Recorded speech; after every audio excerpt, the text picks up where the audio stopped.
the students Sean Bautista and Samantha Avril Nugget who write the class prophecy, which was prepared by Miss Vivian Trinidad and Miss Jewel Ray Perez as they predict their own future. And now, let us welcome Mr. William Dwayne Benaceda as he prophesies the Seniors Batch 2024. Please give him a round of applause, please.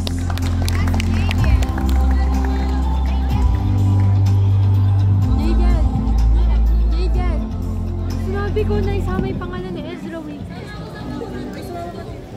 Saan na pupunta? Doon, nandun punta ni para makita. Good evening, ladies and gentlemen. Hey, fellow Anasians! Do you ever wonder what it's like in the future? Ever wonder what will become? What we've achieved?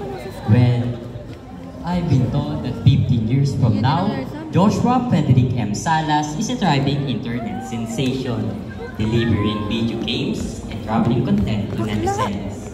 While serving the internet, I saw a video from his channel. He was filming a drop of blood on his way back to Manila. He was surprised to see his old friend, Biel Alexa Macale, Aina Marie S. Halili, and Jasmine Rizky Santos serving people inside the plane as flight attendants. Ayan na, wait. A familiar voice was heard on his vlog stating, "This is Captain Jaira R. Crisostomo along with First Officer Calix Jeremy T. Martin. Thank you for choosing our airline." Hearing this familiar voice made Joshua's lips form a smile.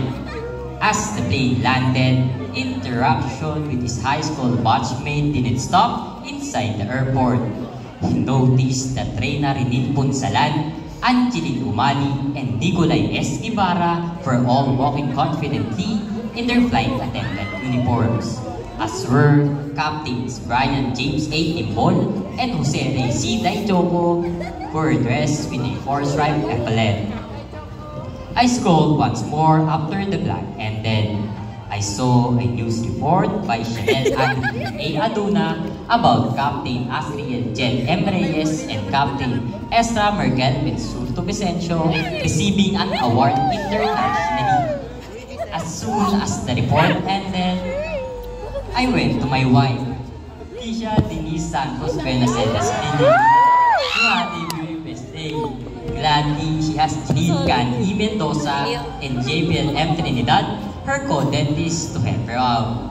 After her dentistry duties, we pick up our son from his teacher, Mr. John Ivan Magbuhos, because he has a scheduled monthly checkup with Dr. Cassandra Bibi Laflor, PhD. There, our son was eagerly welcomed by Dr. Bibi Laflor's associate, Nurse Ira J. C. Reyes.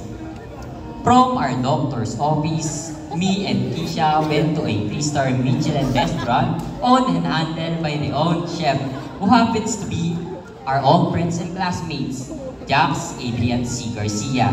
My family and I got to experience top-of-the-class fine dining equipped with wines and medium rare steaks prepared by Chef Garcia, along with his friend Janelo Clarence M. Torres, who happens to be his partner on the stove. During our feast, we also came across 2 thriving businessmen, John Edward Rodel Ibarra and company manager Christian Ray S. De La Cruz, conducting the business inside Chefs Garcia and Torres Classy Restaurant. With our stomachs full, me and Keisha, along with our child, drove home and called it a day. The next day was truly bright as we got the long-awaited phone call. Our newly constructed home was engineered by 2 civil engineering board exam top-notchers, Engineer Christian Gabriel P. Gonzalez and Engineer Francis Kim Diabul, along with Architect Gianna Marel B. Ramos and Architect Arabella A. Ocampo for the design.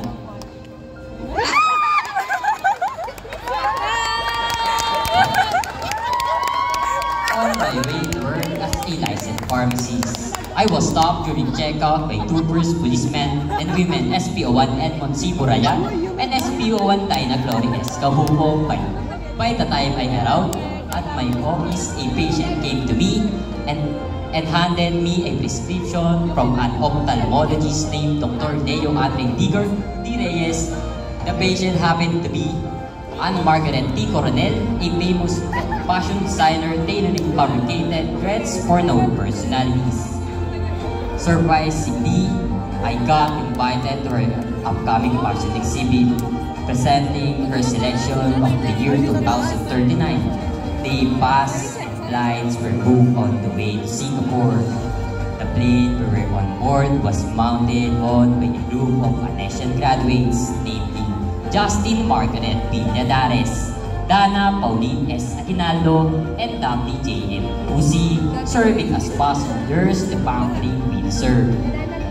Arriving was the most exciting part of our trip, as we greeted by our longtime best friends, flight attendant Grace Kelly Cabantog and accountant Luis at Felipe.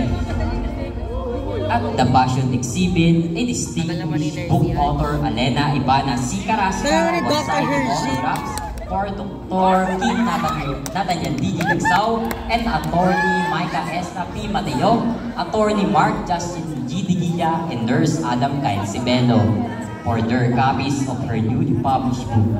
The backstage was filled with models that we are being cared for by licensed cosmetologist Sabrina Beltran Garcia, nurses Marela Janine Martin, Dian Monique Angeles, and Sanara Nina Angeles found time to watch the fashion show as they took the day off to support their batchmate.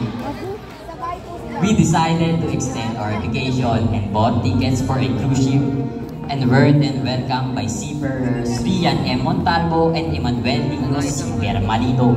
While enjoying the trip, we saw some familiar faces like Engineer John J. M. Pacho and his wife Iris Altea Arellano Pacho, who's also a flight attendant at the same airline like Santa C. de Guzman and Aliyah Micah C. de la Cruz works for. At the balcony, we spotted Nico Cyril Tibing, Timeco, a multi-billionaire traveling for business. Tickets were bought. Tickets were bought and we took off to go back to the Philippines. We flew first class and saw Diane Wessel B. Cabral, a flight attendant, yet she was not on duty and instead was on vacation along with her high school sweetheart, a nurse in South Korea, Rian Rabanes. Today, Tita Ginod was seen serving drinks by the aisle as the flight attendant. On the plane's television, an awarding ceremony was being held. It was Dr. Hergin Robert Perez, PhD's celebration of his finding about the cure of cancer. The camera was then pointed toward the event's crowd. Nurses from different hospital institutions were easily spotted. Dr. Perez beloved peers, nurses Yach Gabriel Pacheco, Maria Isabel Ramirez, Janela Yapan, and Princess Rena Tenorio provided unconditional support for their best friend. As Dr. Perez was sleeping, he was escorted by policeman SPO1 Timoteo Dwayne Mendoza, SPO1 James Andrew Vicencio, and SPO1 Antonia Capilpin. Touchdown, Philippines. The plane speeds got the ground, and as soon as it did, we got our box and left the airport. On our way, we got familiar face. Engineer Kirsten Faith Bautista Perez, a decorated civil engineer who went first at the National Licensure Examination. She was holding an enormous welcome sign saying, "Welcome back, baby." It was for her husband, a seaman named Wentworth John Perez, who had just got home, accompanied by fellow seafarers Joker Mazda and Alexander Gertaison.